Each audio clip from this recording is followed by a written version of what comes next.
Hi everyone, Christina here from Sheridan Art and Designs, and today I'm going to take you through our process of how we analyze a show or a movie to make our cosplay. So it's a little bit of a different video. I have you in our office and I'm going to take you through like what we look for when we're watching a show, what we do afterwards for our research, into our final design. So come along with me as we kind of pick apart a TV show. For this video, I'm going to use Once Upon a Time as our example, but the process is always the same. So no matter what cosplay we do, we take these same steps every time. And hopefully they'll help you and work for you the next time you're trying to research and figure out a cosplay to do. So step one is watch the show or movie, right? Hopefully you've already watched it, and so you have a sense of which character you want to cosplay and what look you're going for in that cosplay.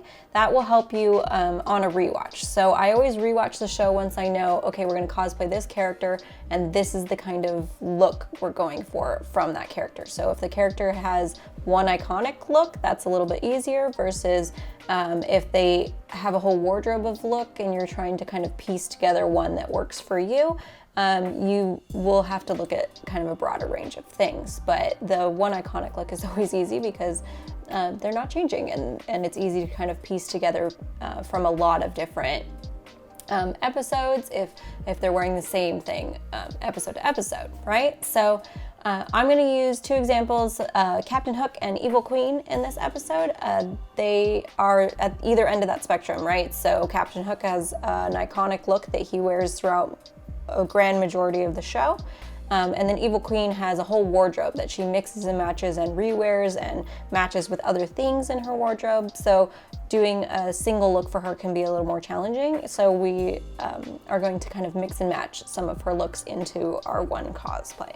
So step one is rewatch the show once you know what cosplay you're doing, right? So let's watch a little clip here and I'll take you through kind of our thought process of what we're looking for when we do a rewatch. So this is a scene that has Evil Queen and Hook in it, so I can talk through both, right? So Hook, you know you're gonna do that jacket, right? The jacket, the hook, those are kind of iconic things. And so when you're looking at his costume, you want to note things that are particular to that, right? So this lining with the stitching on it that you can see, that's a unique trait to that costume. You want to make sure you include it. You also want to note materials, right? So that's a leather coat. It's very clearly leather, right? So you want to recreate that same look. You want to look at the lining. It's harder to tell because it's pretty distressed what kind of material that lining was made out of. And things like that, but you want to just kind of take your best guess, just get a good feel for it. Does it move? Is it stiff? Things like that, right? Versus Evil Queen, this is a look for her that you see sometimes, but she also mixes and matches it. But this feathered collar is really huge in her wardrobe. And I happened to be working on another cosplay at the time I was watching this show, and I immediately went, oh, those are rooster feathers. So things like that can always help you. If you're familiar with different kinds of materials and different things, you know when you're looking at something, oh, that looks like that thing that I worked with, right? So I knew those were rooster feathers on her collars. Here, we'll rewatch one more time so that I can finish talking through. But for her, you're also looking for silhouettes, right? Because she doesn't have that one iconic piece like Captain Hook does. Or even like Emma Swan from the show, like you're going to do a red leather jacket for Emma Swan, right? Even though she doesn't only wear that, but if you're going to cosplay, you're going to cosplay the iconic look, right? Evil Queen has a lot of looks that could be considered iconic, but she also has common themes throughout all of her pieces, right? So in this scene, you can see she's wearing this like outer coat with pants, and she does that a lot, pants and high boots. Things like that. She also uses velvets a lot, or brocades, or satins, leathers even. She uses a lot of really luxe high-end fabrics because she's a queen, right? So that translates into her clothing. She has a lot of embellishment on her clothing. She wears statement jewelry, things like that. So when you're looking to cosplay a character like this who doesn't have one piece, but a lot of them, you want to pull those common threads, right? So the pants, boots, sweetheart neckline bodice is a pretty big look for her.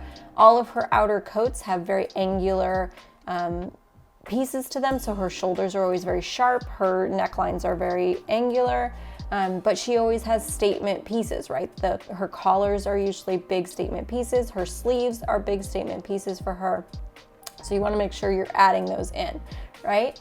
So after you've watched the show and you've gotten a really good feel of like, these are the kind of materials that character wears, these are the kind of silhouettes that character wears, or you've nitpicked their one iconic piece to death, I know exactly what that lining looks like, I know exactly what material that leather jacket's made of, I'm ready to go.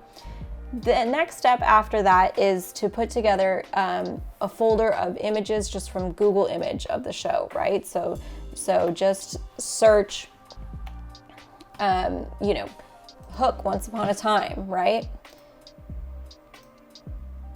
And I'll put together a little folder of different images from different angles of the piece that I know I'm going to want to make, right? So I knew I needed some good shots of his jacket, and I knew I needed some good shots of his waistcoat underneath.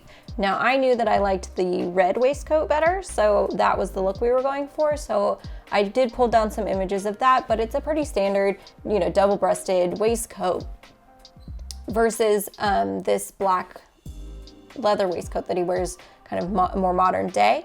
I will still have images of that in my folder because he also wears the coat with it, right? So I want to make sure that I'm getting all angles of this coat. I'm getting a good sense of, from top to bottom, what he wears, right?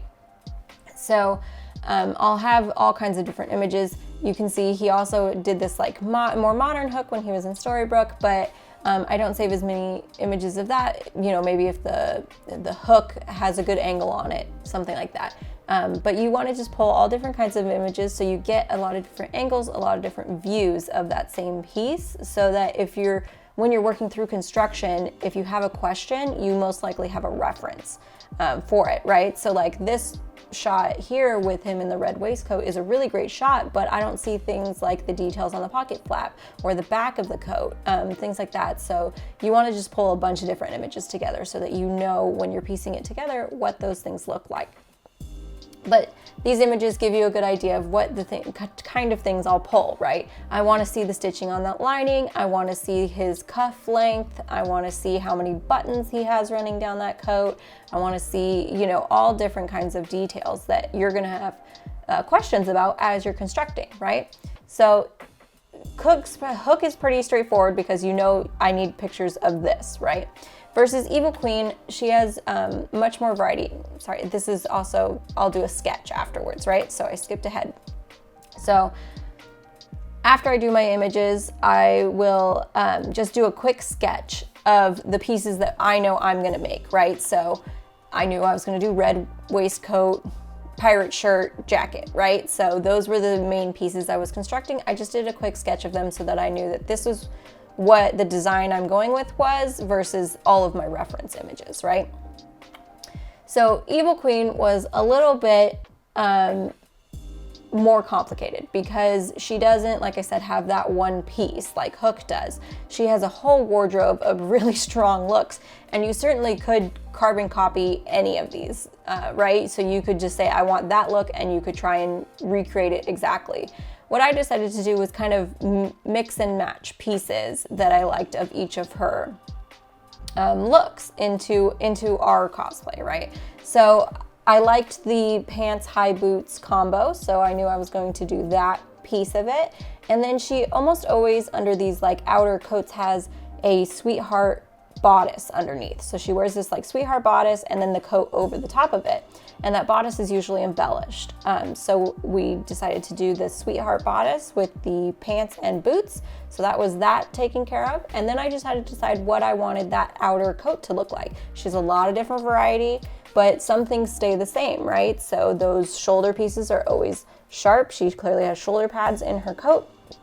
So you want to have those nice squared off shoulders. She usually has some sort of statement sleeve piece, whether it's the flare from the elbow or it's a jeweled kind of outer piece on the cuff. She usually has some sort of statement on her sleeves. So I liked the bell sleeve that came down to the elbow and then flared out. I thought that had a lot of drama to it and looked really cool. And so I decided on that. So I took that piece, and then I liked the feather collar the best. I thought the feather collar was the most fun. And as I said, I was already working on a different project that involved a lot of feathers. So we actually had some just left over, and I knew I could reuse. So that kind of, you know, if you can reuse it, cuts down on your budget for the next project, and it cuts down on your time trying to source all those materials, right? So I thought her feather collars were the most fun. So I liked the feather collar. I was going to keep that bell dramatic sleeve at the end, and then you know, keeping all things that are true. I'm going to have embellishment down the front. Most of her coats have some sort of trim to them, and I was going to keep those sharp lines, right? So then I was ready to kind of take all these pieces that I liked from each of my Google images and make them into a cohesive design. Again, I did a quick sketch, right? So I'm going to keep those sharp angular shoulders. I'm going to have embellishment down the front with a flared sleeve from the elbow and this feathered collar. Now these sketches are really just for me and my reference. They don't have to be proportional, they don't have to be good, they don't have to be anything except just kind of me narrowing down all of my bits and pieces from my, you know, image searches into a cohesive design so I know what I'm executing on, right? So if that's helpful for you, certainly grab a sketchbook off Amazon and just do a quick sketch for you, so that you know what are the pieces that you need to make and you're not overwhelmed by the mountain of Google images that you have on your computer now, right? But that's how we go about kind of piecing together cosplays from watching a show. I hope this was helpful for you guys. Remember to like and subscribe below, and I'll see you in the next one. Thanks, guys.